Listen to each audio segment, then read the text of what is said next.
Hello friends, आज हम 10 जनवरी 2022 को सीटेट में पूछे गए प्रश्नों को हल करेंगे। तो चलिए एक एक करके सॉल्व करते हैं। क्वेश्चन नंबर 1 है, यदि 8 अंकों की संख्या इतना दिया हुआ है, ठीक है। तो कहता है 11 से पूर्ण विभाजित हो जाती है तो ए का स्थान पर क्या आएगा। मतलब सवाल आपसे ये पूछा जा रहा है कि अगर मान लेते हैं 2, 6, 7 और यहाँ पर यहाँ पर अंक होगा और 3, 2, 9, 8 अगर ऐसा है, इसको कहते हैं हम 11 से डिवाइड करें तो ये संख्या 11 से पूरी तरीके से विभाजित हो जानी चाहिए। तो यहाँ पर ए के स्थान पर क्या आएगा। तो देखिए इस क्वेश्चन को बनाने के लिए इसका एक नियम है। नियम क्या है उसको समझिए पहले। इसे लिख लेते हैं। संख्या क्या है 2, 6, 7 A 3, 2, 9, 8, ठीक है। आप सबसे पहले इसको क्या करेंगे कि अल्टरनेट को पकड़िए, एक को छोड़कर एक, इसको पकड़िए, एक को छोड़ के लीजिए और फिर इसको लीजिए और इन संख्याओं को जोड़िए। 6 + A + 2 + 8, इसे जोड़ने पर कितना आएगा 8, 2, 10 और 6, 16, 16 + A आएगा और बाकी जो बच गया उसको एक बार जोड़ दीजिए। कितना आता है 9, 3, 12, 7, 19 और 2, 21, मतलब कि 2, 7 + 2 + 8, तो 8, 2, 10 और 17, 8, 2, 10 और 17, 18, 19, कहाँ गड़बड़ हुआ 2, 7, 3, यहाँ पर 3 आना चाहिए और यहाँ पे 9 आना चाहिए। शुरू किया, ठीक है। 2 है, 7 है, फिर उसके बाद कितना लेना हमें 3 लेना है, उसके बाद फिर कितना लेना है 9, सबको जोड़ दिए 9, 3, 12, 12, 7, 19 और 2, 21। अब ये जब अल्टरनेट को जोड़ेंगे, जब हमेशा ध्यान रखना है कि पहले एक स्टार्ट कीजिए और एक को छोड़ कर जोड़िए, जो बचता है बाकी को जोड़ दीजिए और दोनों का डिफरेंस जो है दोनों घटाना है। और घटाने के बाद क्या आना चाहिए, या तो 0 आना चाहिए या तो फिर 11 का मल्टीपल या गुणज होना चाहिए। मैंने कहा जैसे मान लेते हैं कि 11 में से अगर आप 16 + A को अगर घटाते हैं तो या तो 0 आना चाहिए या तो 11 का मल्टीपल आना चाहिए, ठीक है। या तो 0 आना चाहिए या तो फिर 11 का मल्टीपल या 11 गुना जाना चाहिए। जैसे 11, 22, 33 में से कुछ भी आना चाहिए तो वो संख्या 11 से पूर्ण रूप से विभाजित हो जाता है, ठीक है। तो देखिए इसको हम ऐसे भी लिख सकते हैं, 11 है, इस संख्या इधर माइनस में है, ये वाली संख्या माइनस में, इक्वल को उधर ले जाए तो ये प्लस में आ जाएगा, ठीक है। तो इक्वल का मतलब क्या होता है, इक्वल का मतलब होता है जितना इधर है उतना इधर होना चाहिए, ठीक है। तो इसका मतलब ये है कि अगर हम संख्या को यहाँ पर हम क्या कर दें, ए का मान कितना रखें कि दोनों बराबर हो जाए। तो ए का मान कितना है 0, ए का मान हम यहाँ पर क्या रखें, सॉरी 0 नहीं, मतलब ए का मान हम क्या रखें कि ये किस बराबर हो जाए। तो हम देख रहे हैं 11 का 16 का मान यहाँ पर रख सकते हैं 16, 4, 20 और 1, हाँ मतलब 16, 4, 20 और 21 यानी 5। तो ए का मान हम क्या रख सकते हैं 5। तो अगर इस जगह पर अगर हम 5 रख दें तो ये कितना हो जाएगा 16 और 5 कितना हो जाएगा 21, और इधर भी हो जाएगा कितना 21, 21 में 21 जाएगा तो क्या बचेगा 0। तो इसका मतलब है कि एक स्थान पर, इस स्थान पर हमें क्या रखना होगा, इस स्थान पर हमें 5 रखना होगा। बात समझ में आया। इसको डिफरेंस निकाल कर देखना है आपको।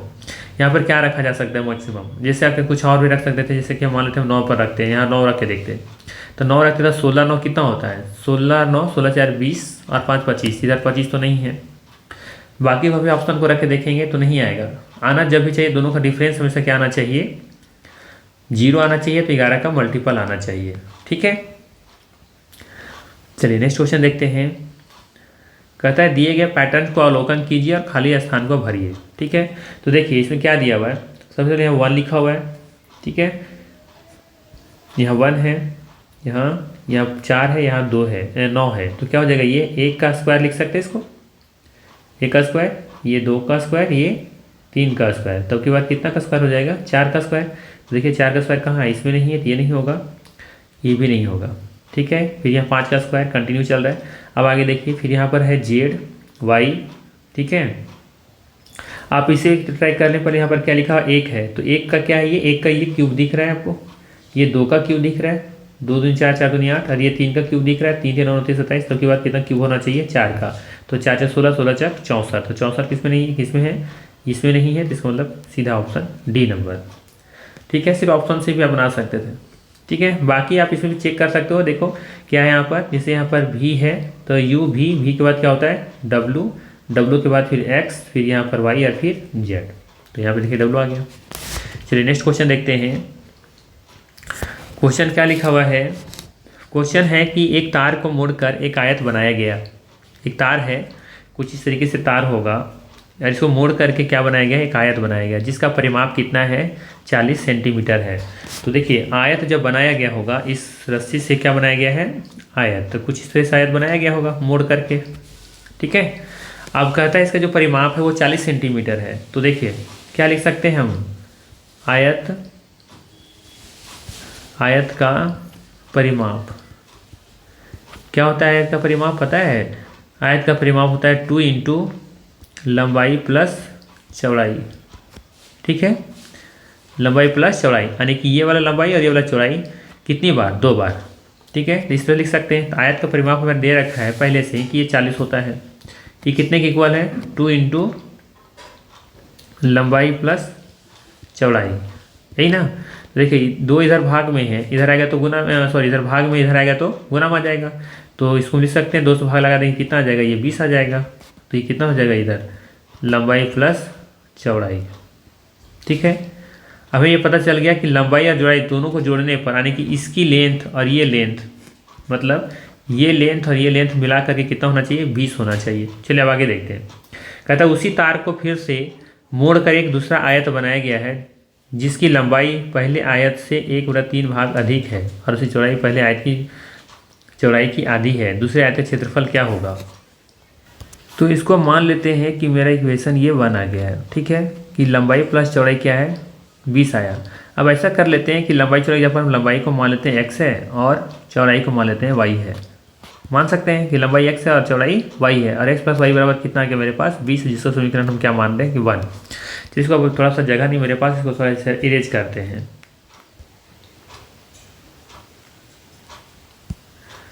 तो देखिए मेरे पास क्या आ गया था, हमने कहा था कि एक लंबाई को हम मान लेते हैं x और चौड़ाई को मान लेते हैं y, और ये दोनों का योग कितना निकल गया था मेरे पास 20, ठीक है। अब आगे पढ़िए क्या लिखा है, उसी तार को फिर से मोड़कर एक दूसरा आयत बनाया गया है जिसकी लंबाई पहले आयत से 1/3 भाग अधिक है, ठीक है, और उसकी चौड़ाई पहले आयत की आधी है। बात समझ में आ रहा है क्या कर रहा है कि उसी तार को फिर से मोड़कर एक दूसरा आयत बनाया गया है जिसकी लंबाई पहले आयत से 1/3 भाग अधिक है। तो देखिए हम क्या कर सकते हैं, यहाँ पर लिख सकते हैं x का, मान लेते हैं कि x का आयत से 1/3 भाग अधिक है। तो x आयत का 1/3 भाग क्या बोल रहा है अधिक है, तो अधिक है तो x है और प्लस में x प्लस x गुना 1/3, ये अधिक है। इतना अधिक है तो पहले जितना तो था ही, साथ में ये भाग वाला जो है, ये भाग जो है अधिक है, तो मतलब कि दोनों होगा इसका मतलब। तो कह सकते हैं दोनों का जब हम निकालेंगे तो भिन्न का जोड़कर बना दे, नीचे कुछ नहीं तो 1 होगा। इसको जब हम सॉल्व करेंगे तो क्या आ जाएगा 3x, और 3 से 3 भाग लेंगे तो एक x से गुना करेंगे तो x हो जाएगा, जोड़ेंगे तो कितना निकल जाएगा ये 4x/3। तो नए जो आयत है उसका लंबाई कितना निकल गया मेरे पास 4x/3, ठीक है। अब आगे कहता है उसकी जो चौड़ाई है पहले आयत की चौड़ाई की आधी है। देखिए चौड़ाई की सिर्फ आधी कह रहा है, तो जो पहली चौड़ाई कितना था पहले आयत का, y था, इसका कितना है बोला है आधी है, तो इसको आधा कर दीजिए 1/2 कर दीजिए, या इसे नीचे कर सकते थे 2, तो ये हो जाएगा y/2। यहाँ पे हमें जोड़ना क्यों पड़ा, क्योंकि बोला है कि वो अधिक है ना, जिसे यहाँ लिखा था जिसकी लंबाई पहले आयत से 1/3 भाग अधिक है, मतलब 1/3 नहीं है, अधिक उतना भाग अधिक है, तो इतना तो है ही है, ठीक है। ये x तो है ही, साथ में उसका x का 1/3 क्या है अधिक है, तो ये दोनों को हम क्या करना होगा, हमें जोड़ना होगा। तो जोड़ने पर क्या आ गया मेरे पास, उसकी लंबाई नए आयत की लंबाई निकल गया 4x/3, और चौड़ाई बोल रहा है कि उसका आधी है तो सिर्फ आधा कर देंगे तो y/2 हो जाएगा, ठीक है। अब आगे क्या लिखा हुआ है, उसकी चौड़ाई पहले आयत की चौड़ाई का आधी है, दूसरे आयत का क्षेत्रफल कितना होगा, ठीक है। तो देखिए तो हम इसको पहले ऐसा करते हैं कि इसका भी हम निकाल लेते हैं परिमाप दिया हुआ है, क्या दिया हुआ है 40 होगा, परिमाप तो कहीं बदलेगा नहीं क्योंकि उसी रस्सी को तार को मोड़कर बनाया गया है। तो हम क्या लिख सकते हैं 4x/3 + y, ठीक है, इंटू 2 क्या होता है, आयत का परिमाप बराबर क्या होता है 2 इंटू लंबाई प्लस चौड़ाई इक्वल टू कितना, परिमाप कभी भी मेरा वही रहेगा 40 नहीं रहेगा, ठीक है, y/2 होगा ना यहाँ 2, ठीक है। अब 3 और 2 का एलसीएम निकालेंगे तो 6 हो जाएगा। इसके बाद फिर काटेंगे तो क्या हो जाएगा हमारे पास, 4 दूनी 8x प्लस 2 3 6 यानी 3y, ठीक है। ये 2 इधर रह जाएगा, इधर कितना जाएगा 40। इसी को सॉल्व आगे करेंगे तो मेरे पास क्या निकल जाएगा, 8 कहीं रह ही जाएगा। तो हम क्या कर लेंगे इधर,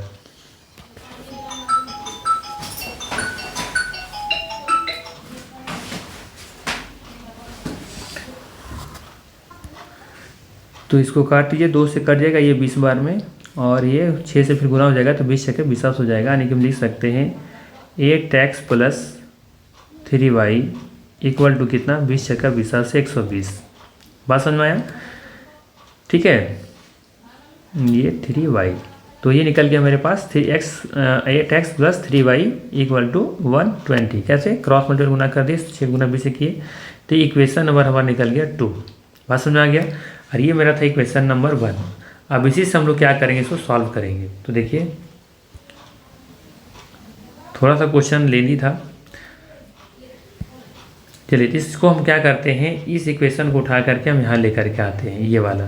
तो यहाँ हम लिख सकते हैं 8x plus 3y equal to 120। ये हम समीकरण है मेरा दूसरा है। अब ऐसा करते हैं कि हम किसी एक इक्वेशन को बराबर कर लेते हैं। तो इसमें हम क्या करें कि दोनों हम 4 से मल्टीप्लाई कर सकते, तो गुना करने के बाद क्या आ जाएगा, ये हो जाएगा हमारे पास 4 से गुना नहीं, ऐसा कीजिए कि नीचे कुछ इक्वल हो जाए। तो ऐसा कीजिए, इसको 8 से गुना कर लीजिए। तो 8 का 1 से गुना करें तो क्या हो जाएगा 8x। इसी तरीके से 8 का y से गुना करेंगे तो हो जाएगा 8y इक्वल टू 8 का 20 से गुना करेंगे तो हो जाएगा 160, ठीक है। अब इसको हम लोग क्या कर लेंगे, प्लस माइनस में चेंज कर लेते हैं, ये कट जाएगा, क्या निकल जाएगा यहाँ पर -5y इक्वल टू यहाँ पर क्या निकल जाएगा हमारा 40 20 60 40 हो जाएगा। तो y का मान क्या निकल जाएगा, ये माइनस में ही आएगा, तो माइनस माइनस कट जाएगा, तो y का मान निकल जाएगा 5 8 40, यानी कि y का मान निकल गया 8, ठीक है। और y हमने क्या माना था, y का मान माने थे चौड़ाई माने थे, है ना। तो ये चौड़ाई का मान निकल गया। अब y का मान रख देते हैं इस इक्वेशन में, क्वेश्चन नंबर 1 में। तो क्या हो जाएगा यहाँ पर x प्लस y का मान कितना 8 इक्वल टू 20। तो y का बराबर x का मान क्या निकल जाएगा हमारा, x का मान निकल जाएगा, इधर प्लस उधर जाएगा तो माइनस में, 20 में 60 हटा देंगे तो निकल जाएगा 12, ठीक है। तो फाइनली हमें क्या मिल गया, हमारा मान निकल गया x का मान, यानी कि जो हम लंबाई माने थे वो निकल गया 12, और चौड़ाई y माने थे जो निकल गया मेरे पास 8, ठीक है। अब सवाल क्या पूछा है, दूसरे आयत का क्षेत्रफल कितना होगा। तो ये दूसरे आयत का क्षेत्रफल पूछ रहा है हमसे, ठीक है। तो देखिए सवाल में पूछा था, ये तो पहला का निकला है, ये लंबाई चौड़ाई जो निकला है वो पहले आयत का निकला है। दूसरा में क्या बोला था कि जो दूसरे का जो आयत है इसकी लंबाई क्या है, 1/3 भाग अधिक है। तो 1/3 भाग अधिक है, ये कितना निकल जाएगा, ये निकल जाएगा 4, 3 चौक 12 कट जाएगा, तो ये 4 निकल गया, 12 पहले से था, यानी कि 12 और प्लस 4 टोटल कितना हो जाएगा, x का मान 16, क्योंकि अधिक है तो जितना अधिक उतना अधिक निकालेंगे। ये तो 12 है और 1/3 अधिक है, तो 12 है ही है, साथ में 1/3 अधिक है, तो 1/3 निकालेंगे तो 4, जो 4 उसमें अधिक है तो जोड़ देंगे तो निकल जाएगा x का मान 16, नए आयत का लंबाई निकल गया। अब y बराबर क्या निकल जाएगा, दूसरा में कहा था ये क्या है, आधी है, तो पहले का आधा कर दीजिए तो कितना निकल जाएगा, ये 4, तो निकल गया 4। अब बोल रहा है क्या, आयत का क्षेत्रफल क्या होता है, तो आयत का क्षेत्रफल होता है लंबाई गुने चौड़ाई, तो दोनों गुना कर दीजिए तो 16 छक 64 निकल जाएगा आपका आंसर, ठीक है। थोड़ा सा क्वेश्चन लंबा था, चलिए नेक्स्ट क्वेश्चन देखते हैं। कहता है वैष्णवी के पास 5 रुपया 10 रुपया 20 रुपये के सिक्के हैं। 5 के सिक्के की संख्या 10 रुपये के सिक्के की संख्या की 3 गुनी है, और 20 रुपये के सिक्के की संख्या 10 रुपये के सिक्के की संख्या की आधी है। आधी उसके पास 20 रुपये के 7 सिक्के हैं, तो उसके पास कुल कितनी राशि है, ठीक है।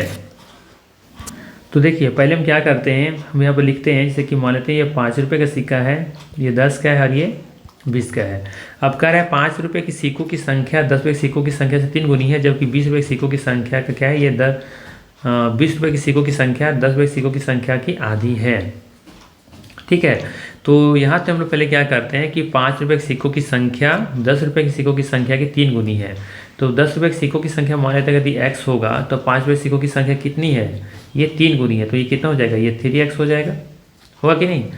अगर 5 रुपये की जो सिक्कों की संख्या है, बोल रहा है कि 10 रुपये के सिक्कों की संख्या 3 गुनी है, तो 10 रुपये की सिक्के की संख्या तो मान लेते हैं कि एक्स है, नहीं मुझे पता कुछ की कितना है, तो मान लेते हैं एक्स है, तो उसकी 3 गुनी हो जाएगा, ये 3x हो जाएगा। और आगे कहता है कि 20 रुपये की जो सिक्कों की संख्या है वो 10 रुपये सिक्कों की संख्या के आधी है। तो 10 रुपये सिक्कों की संख्या के आधी मतलब कि 10 रुपये सिक्के की संख्या है कितना, एक्स है, इसके आधी कितना हो जाएगा, x/2। ठीक है, इसको अगर हम दो में सबसे मल्टीप्लाई करें तो कोई दिक्कत है क्या, नहीं, तो सब में दो से मल्टीप्लाई कर देते हैं। तो ये क्या हो जाएगा 6x, ये क्या हो जाएगा 2x, और ये क्या हो जाएगा x। ऐसा क्यों किया मैंने, ताकि ये फ्रैक्शनल पार्ट मेरा हट जाए, ताकि मेरा एक पूर्ण में संख्या मिल जाए मुझे। ठीक है, चलिए अब आगे देखते हैं क्या लिखा है। यदि उसके पास 20 रुपये के 7 सिक्के हैं, देखिए 20 रुपये के 7 सिक्के, ये 7 है, ये कितना हो जाएगा 14 हो जाएगा, और ये कितना हो जाएगा 7×42 हो जाएगा, कि x का मान अगर 7 है तो यहाँ भी 7 रखें तो 7×14, और यहाँ 7 रखें तो 7×42, यानी 5 रुपये के सिक्कों की संख्या 42 है, 10 को सिक्कों की संख्या 14 है, और 20 रुपये के सिक्कों की संख्या 7 है। तो उसके पास कुल कितनी राशि है, तो कुल राशि कितनी है, तो देखिए ये क्या निकला है, ये तो सिक्का निकला है, 42 सिक्का निकला है, कितने का, एक सिक्का है 5, ये सिक्का 5 रुपये वाला है, कितने सिक्के हैं 42 सिक्का है, तो कुल मिला के कितना रुपया हो गया, 5×10 और 5×1 20 और 1 210 रुपया। और 14 रुपये वाला सिक्का क्या है, सॉरी 10 रुपये वाला सिक्का क्या है, 14 सिक्का है, तो कितना हो जाएगा टोटल 140 रुपया।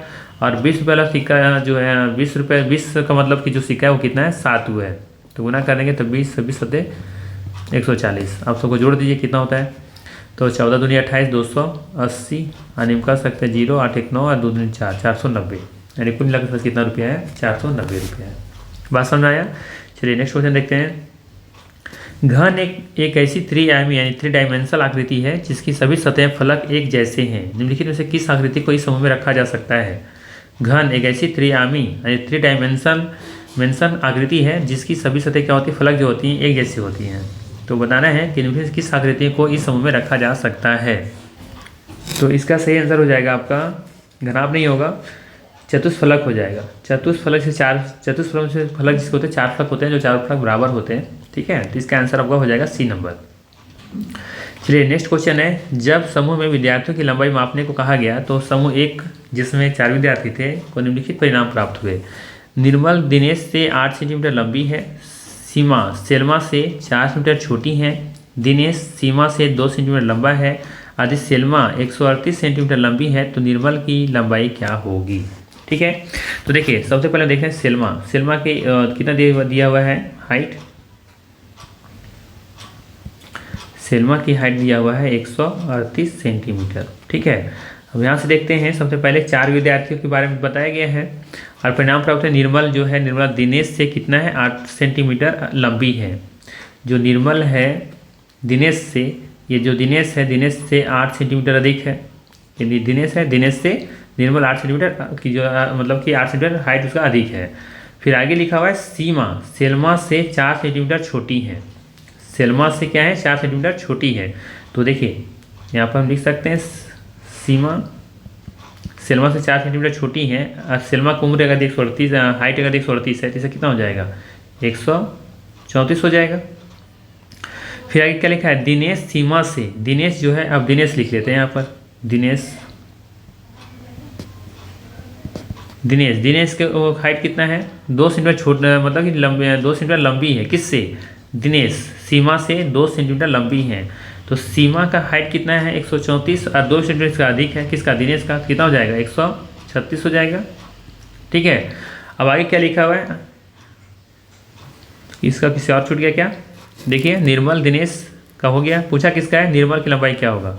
तो निर्मल का लंबाई में निकालना है तो निर्मल किससे कनेक्ट किया हुआ है, यहाँ देखिए निर्मल लिखा हुआ है निर्मल दिनेश से 8 सेंटीमीटर लंबी है। निर्मल जो है वो दिनेश से 8 सेंटीमीटर लंबी है। तो दिनेश कितना हाइट है 136 का हाइट है, तो इससे 8 अधिक है उसका, तो जोड़ दीजिए 8 से 14 3 1 4 1 यानी कि 144 सेंटीमीटर हो जाएगा किसका हाइट निर्मल का।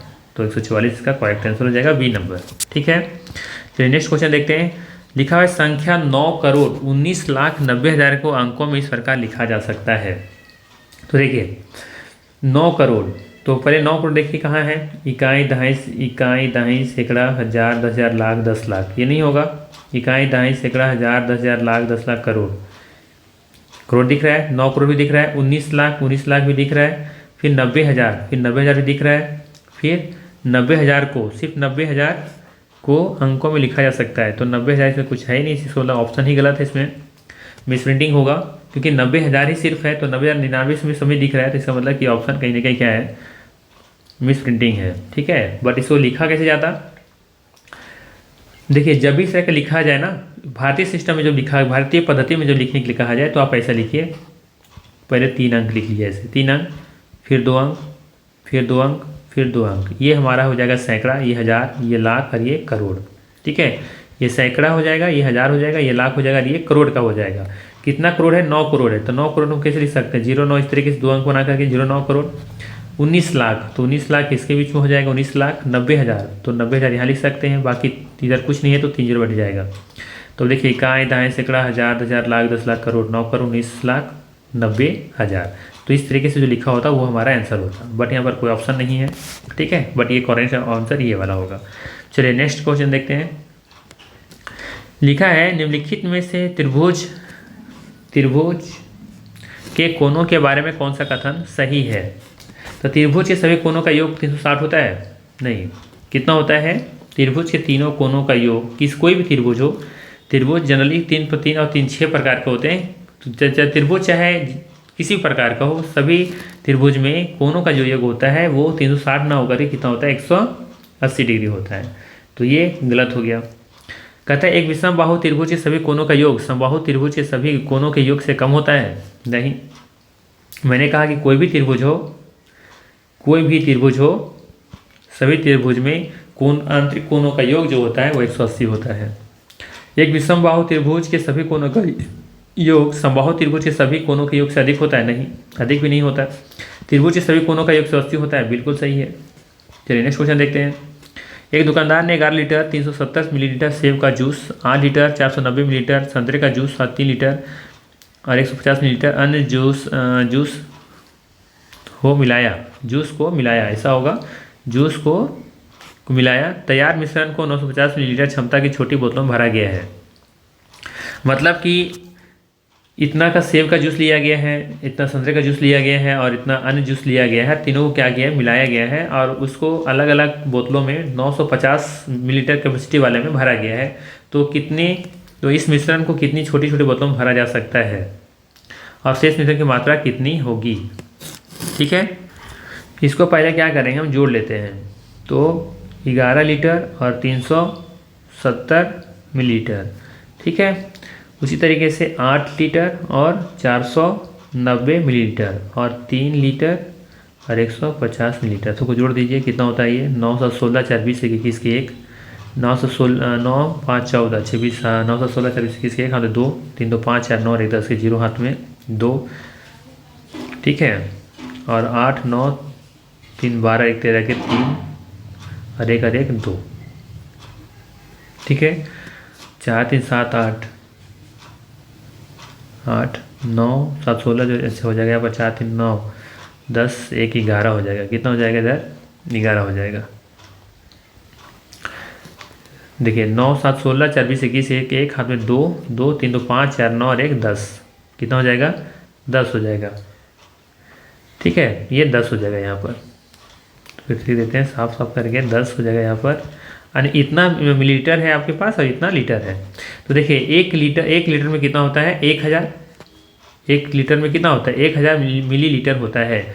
तो 23 लीटर में हो जाएगा 23,000 मिलीलीटर, और प्लस में 10 + 10 को जोड़ दीजिएगा, ये भी किस में है, मिलीलीटर में है और ये भी मिलीलीटर में है, तो दोनों को जोड़ देंगे तो 23 और 1 24,000, सॉरी 23 और 1 24, 8 3 11 12, अच्छा उधर से हम पैसे इधर नहीं लेकर आए थे, तो ये यहाँ पर 22 ही होगा, क्योंकि हमने इसको अभी मिलीलीटर को ही छोड़ दिया है। ठीक है, इधर हम किस में चेंज कर दिया, मैंने 11 8 19 19 और 3 22 ही है। तो अब हम क्या कर रहे हैं यहाँ पर, तो ये हो जाएगा 22, तो 22 और अब जोड़ेंगे तो इधर कितना हो जाएगा हमारा, 22 और 1 23, 23,010 मिलीलीटर। ठीक है, ये हो गया। अब देखिए इसमें क्या करने वाले हैं कि अब पूछ रहा है कि हमें कितना बोतलों में भरना है, तो हम क्या करेंगे इसमें 23,010 में से क्या करेंगे हम 950 से डिवाइड कर देंगे तो पता चल जाएगा कि कितनी बोतलों की आवश्यकता पड़ेगी। तो यहाँ पर देखिए 2 बार में कट जाएगा, ये 9 दूनी 1800 और 1 1900, तो ये हो जाएगा 1 0 9 4 13। ठीक है, फिर कितना हो जाएगा 0, कितना चला जाएगा 9 चक 36 यानी कि 36 और हो जाएगा 200 यानी हो जाएगा 3800। तो कितना हो जाएगा 10 और इधर कितना बच जाएगा हमारा 2। ठीक है, 210 यानी कि 24 बोतल की आवश्यकता पड़ेगी। कितनी छोटी बोतल कितना है तो 24 की आवश्यकता पड़ेगी और लास्ट में हमारा कितना शेष मिश्रण बच जाएगा 210। तो कहाँ दिख रहा है यहाँ पर, इसमें दिख रहा है फर्स्ट ऑप्शन में 24 बोतल और 210 मिलीलीटर बच जाएगा। तो हमारा ऑप्शन हो जाएगा ए नंबर। चलिए नेक्स्ट क्वेश्चन देखते हैं। निम्नलिखित से कौन सा एक सत्य है। कहता है कि 7 जो है 91 का एक गुणनखंड है। नहीं, 91 का गुणनखंड जो होगा हमेशा 91 से क्या होगा, 91 का गुणनखंड है। अच्छा हाँ, ये तो सही लग रहा है। 7 जो है 91 का गुणनखंड है, मतलब कि 91 से गुणनखंड में से छोटा होगा, यानी कि 7 से अगर ये डिवाइड हो जा रहा है तो इससे गुणनखंड का लाएगा। तो 13 से 91 13 बार में भाग लग जा रहा है तो ये गुणनखंड होगा। तो बिल्कुल ही सही है, क्योंकि 91 का गुणनखंड कौन कौन सा होगा, 1 भी होगा। ठीक है, और किससे कट जाएगा, ये कट जाएगा 7 से, ये कट जाएगा 13 से और एक कट जाएगा 91 से। तो ये 7 हो, इसका क्या होगा, गुणनखंड होगा। ये बिल्कुल सही है। आगे लिखा हुआ है कि 13 117 के गुणज है। नहीं, ये गलत है। 117 का गुणज जब निकालेंगे तो हमेशा 117 तो बड़ा आएगा, गुणज मतलब मल्टीपल, तो 117 आएगा। दूसरा क्या आएगा 234 आएगा। इसी तरह आगे निकालते चले जाएंगे। तो 117 जब भी गुणज निकालेंगे तो 117 में से छोटा होना नहीं, बड़ा होना चाहिए। मतलब या तो वही संख्या होगा या तो उससे कोई बड़ी संख्या होगा उसका गुणज। तो यहाँ तो 13 दिया हुआ है, तो बिल्कुल क्या है, गलत है। हाँ, यही चीज लिखा था, गुणनखंड लिखा रहता गुणज की जगह पर, तो ये सही हो जाता। दूसरा क्या लिखा है, 21 जो है 7 का एक गुणज है। हाँ सही है, क्योंकि देखो 7 का गुणज में 7 भी आता है, 14 भी आता है, 21 भी आता है और 28 भी आता है। तो 21 भी लिखा है, तो बिल्कुल सही है, यानी कि पहला और तीसरा ऑप्शन सही है। तो देखिए पहला तीसरा कहाँ दिख रहा है, यहाँ पे दिख रहा है। तो ये हो जाएगा हमारा बी नंबर ऑप्शन। अक्षरों को उस समूह को चुनिए जिसमें कोई भी रैखिक समिति नहीं है। कोई भी रैखिक समिति नहीं है, उस समूह को बताना है जिसमें किसी में नहीं है। तो देखिए इसमें x तो है ना, तो इसको ये तो सही है। इसमें कोई नहीं दिख रहा है, इसमें कोई भी समिति नहीं है, तो इसका आंसर हो जाएगा बी नंबर। इसमें देखिए कौन सा है, इसमें बी हो जाता, सी भी हो जाता। इसमें कौन सा हो जाएगा, एम हो जाएगा। समिति मतलब क्या होता है, बताए थे ना पिछले वीडियो में भी कि ऐसी समिति जिसको हम लोग क्या करें, बीच से एक रेखा खींचे तो उसको काटने पर एक दूसरे के ऊपर रखें हम, तो एक दूसरे को प्रॉपर तरीके से ढक ले, उसी को क्या कहते हैं, समिति। जैसे यहाँ पर देखिए जैसे वो है, वो को अगर हम इस तरह से काट दें तो ये वाला भाग जब ढकेंगे दूसरे के ऊपर तो प्रॉपर बराबर तरीके से ढक लेना चाहिए, कोई भी पोर्शन बाहर नहीं निकलना चाहिए, उसी को क्या कहते हैं, रैखिक समिति। ठीक है, तो यहाँ पर पी में देखिए पी क्यू आर जो है वो किसी में भी समिति नहीं बना रहा है, किसी तरीके से नहीं। अब जब भी कहीं से भी लाइनों को सीधा खींचोगे आप तो वो समिति नहीं बनाएगा। तो 11 का भी हो जाएगा। नेक्स्ट क्वेश्चन है, सोनू, लालू और बीना अपने घर के पास के स्टेडियम में चारों ओर गोलाकार ट्रैक पर एक ही समय और एक ही दिशा में चक्कर लगाते हैं। उन्होंने एक समय पर दौड़ना शुरू किया और सोनू ने 99 सेकेंड, लालू ने 154 सेकेंड और बीना ने 126 सेकेंड में एक चक्कर को पूरा किया। कितने मिनट और सेकेंड के बाद वे तीनों एक साथ उसी आरंभ बिंदु पर होंगे। जब भी बात करें एक ही साथ, पिछला वीडियो मैंने बताया था जब भी एक ही साथ बताया, एक ही बार कब घंटी बजेगी, एक ही साथ कब मिलेंगे। तो ऐसे हालात में हमको हमेशा आपको क्या निकालनी चाहिए, एलसीएम निकालनी चाहिए। तो निकालिए यहाँ पर एलसीएम, 99, 154 और 126। ठीक है, तो इसको निकाल दीजिए, क्या निकलेगा। सबसे पहला 2 से भाग लग जाएगा, ये 99 हो जाएगा यहाँ पर। 2 सते 14, 2 सते 14, 2 छक 12, 2 तिया 6। अब 2 से नहीं लगेगा तो 3 से लगाएंगे, तो ये हो जाएगा 33 तिया 99। इधर 77 नहीं लग रहा है तो छोड़ दीजिए, इधर लगा दीजिए 3 दूनी 6, 3 एकम 3। अभी भी 3 से ये भाग लग रहा है, तो 11 तिया 33, 77 नहीं लग रहा है और 3 सते 21। अब किससे लगेगा, 7 से लग रहा है ये, 11 सते 77, 7 एकम 7। अब की बार किससे लग रहा है, यहाँ पर 11 होगा ना, ये 11 सते 77 और ये 7 एकम 7। अब की बार 11 से लग रहा है, 11 में कम 11, 11 एकम 11 और ये तो गुना कर दीजिए, इधर क्या हो जाएगा हमारा, 3 तिया 9, दूनी 18, या फिर ऐसे कर लीजिए, हो जाएगा हमारा कितना, 7 21, 21 दूनी 42, 42 से गुना कर लेंगे हम कितना से, देखिए क्या किया मैंने, 7 या 21, 21 दूनी 42 और इसको गुना करिए 11 या 33। देखिए फिर से कर लेते हैं, क्या हो जाएगा हमारा 7 या 21, 21 दूनी 42, ठीक है। और इधर कर लेते हैं 11 या 33, तो जगह 3 दूनी 6, 4 या 12, 3 दूनी 6, 4 या 12, तो जगह 6, 6 2 8, 2 और 1 3 1, 1383। तो 1383 क्या निकला हमारा, सेकेंड निकला। तो 60 से इसको क्या करेंगे, डिवाइड करेंगे तो मिनट में चेंज हो जाएगा ये। तो कितना हो जाएगा, 7 दूनी 120, कितना उधर जाएगा 18, 6 फिर 6 या 18, 180, कितना उधर जाएगा 6, तो 27 minute 6 second, option number C, ठीक है। चलिए नेक्स्ट क्वेश्चन देखते हैं। 2 इकाई परीक्षा में, यूनिट परीक्षा में आजमल द्वारा प्राप्त अंक मतलब जो है नीचे दिए गए हैं। तो विषय दिया हुआ है हमारे पास, थोड़ा सा नंबर्स आगे पीछे हो गए हैं। चलिए इस क्वेश्चन को हम स्किप करते हैं, क्वेश्चन रॉन्गली टाइप किया गया है, जो बनाने में थोड़ा सा दिक्कत होगा। चलिए नेक्स्ट क्वेश्चन देखते हैं। लिखा है उस सही विकल्प को चुने जो निम्नलिखित दशमलव संख्या को अवरोही क्रम में दर्शाता है। फिर से वही चीज़ है कि अवरोही क्रम में दर्शाता है तो हमें बड़ा से छोटा संख्या देखनी है। तो जब ऐसे देखने हैं तो सबसे पहले हमने बताया था कि सबसे पहले बड़ा नंबर देखिए, और इसमें जब भी दशमलव वाला है तो उसमें पहले क्या देखिए, दशमलव में 2 अंक होते हैं, जो जैसे मान लेते हैं दशमलव किधर वाले रुपये, इधर क्या होते हैं पैसा होते हैं, इधर वाले रुपया होते हैं। तो पहले रुपया को आप चेक कीजिए, रुपया कौन बड़ा दिख रहा है, उसमें भी अगर इक्वल दिख रहा है तो तब फिर आप पैसा में जाएंगे। अगर रुपया चेक का काम चल रहा है तो पैसा में देखने की ज़रूरत नहीं है। तो चलिए इसको कैसे, ये 0 पॉइंट है 0.4531, ठीक है। तो सबसे पहले इसको कैसे देखेंगे, सब तो यहाँ पर रुपया देखें तो समय तो 0 0 ही दिख रहा है, ठीक है। अगर ऐसा है तो हम क्या करेंगे, नेक्स्ट स्टेप को देखेंगे कि 10th प्लेस पर क्या है। तो यहाँ पर देखिए 4 है, यहाँ भी 4 है, यहाँ 5 है, तो ये दोनों तो कभी नहीं होगा, ये 5 होगा, यहाँ भी 5 है, यहाँ भी 5 है। अब ये दोनों में चेक करेंगे कि दोनों में ये तीनों बड़ा कौन है। तो देखिए दूसरा अंक भी देखेंगे, यहाँ पर 4 है, यहाँ पे 1 है, यहाँ पे कितना है 3 है। तो बताइए बड़ा कौन है, क्योंकि हमको क्या लेना है, अवरोही क्रम जो सबसे बड़ा होता है। तो ये हमारा देखिए 4 सबसे बड़ा दिख रहा है, तो ये वाला लेंगे नंबर 1 पर। इस पर ये दोनों फिर चेक करेंगे दोनों बड़ा कौन है। देखिए यहाँ पर 1 है, इसमें 3 है, तो कौन बड़ा हो जाएगा दोनों में, ये हो जाएगा। इसके बाद फिर कौन हो जाएगा, ये नंबर आ जाएगा। बहुत आसान है इसको बनाना, ठीक है, क्योंकि ये दोनों तो कभी होगा नहीं, क्योंकि ये तीनों सबसे बड़ा निकल रहे हैं। इस बड़ा में सबसे बड़ा ये निकला। अब ये चेक करें ये दोनों बड़ा कौन है, तो ये दोनों बड़ा ये वाला दिख रहा है, ठीक है। इससे बड़ा फिर इससे छोटा कौन दिख रहा है, ये वाला। अब ये दोनों आइए कि इसमें दोनों बड़ा में कौन है। देखिए यहाँ पर 4 4 दोनों में था, इसके बाद यहाँ पर 5 है, यहाँ पर कितना है 3 है, ठीक है। तो बताइए 5 बड़ा है कि 3 बड़ा है, 5 बड़ा है, तो पहले 5 वाला को लेंगे, 3 नंबर पर आ जाएगा, कितने नंबर पर, 4 नंबर पर। तो ये बचिए मेरे फाइनल ये 5 नंबर पर, ठीक है। तो देख लीजिए इस हिसाब से कौन सा सुटेबल बैटर है हमारा। ये 0.54 कहाँ दिख रहा है, ये नहीं है और ये भी नहीं है, इसमें आ जाइए फिर। इस बार देखिए सेकेंड नंबर पे क्या है, यहाँ पर इधर यहाँ देख लीजिए 51 है, यहाँ 53 है, तो कौन सा वाला होगा, 53 वाले पर। देखिए ये वाला दूसरे नंबर पर आया था, ये दूसरे नंबर पर है, तो ऑप्शन नंबर हो जाएगा हमारा सी, ठीक है। चलिए नेक्स्ट क्वेश्चन देखते हैं। मीनू अपने घर से 7:25 बजे निकलती हैं और 8:07 बजे स्कूल पहुंचती हैं। जोन्स को स्कूल पहुंचने में मीना से 7 मिनट ज़्यादा लगते हैं। यदि जोन्स स्कूल 8:13 बजे पहुंचा तो वह घर से कितना बजे निकला, ठीक है।